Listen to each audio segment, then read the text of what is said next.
It's week 7 of Laundry Basket Quilt's Summer Mystery Quilt, and this week we're going a little more traditional with a bunch of sawtooth stars. Fabric selection is very simple this week. I'm using my darkest fabric, my background fabric, and I'm so happy I finally get to use my accent fabric. Since my accent fabric is all fat quarters, I'm going to be using 2 different prints today. And I'm a little nervous. Orange is outside of my comfort zone.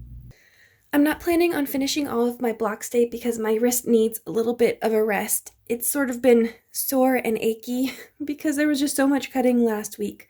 So for this week, I'm going to cut enough for 4 blocks today, and then I will work in all the other blocks through the rest of the week. But before I get started on this week's blocks, I want to show you my mom's blocks from last week.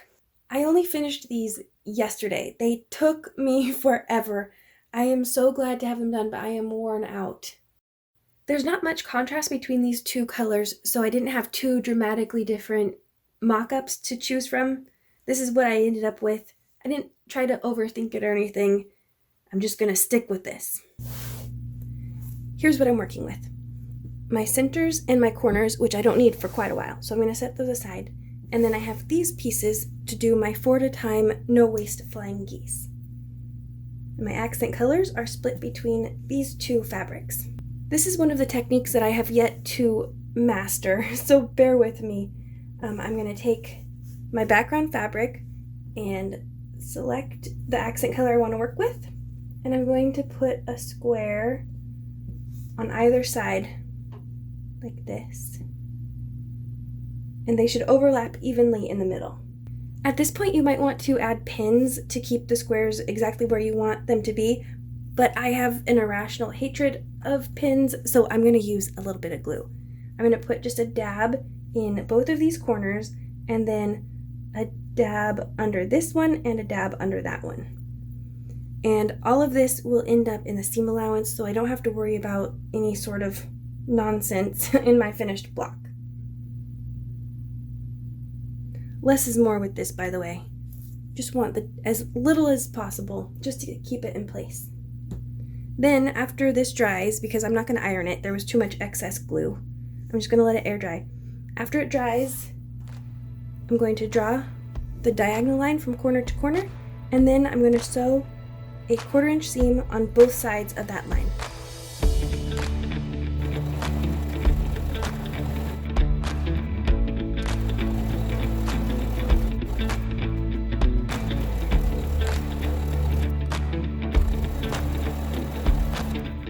Sewn on both sides of the line, and so now I just need to cut that apart.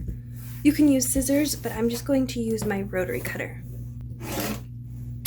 Next, I'm going to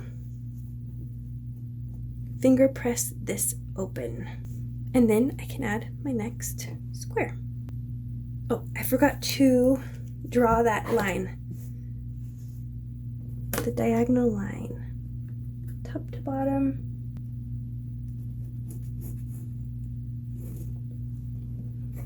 This time I'm going to take it to the machine without gluing it, but if it makes you more comfortable, definitely use pins here, just so it doesn't shift.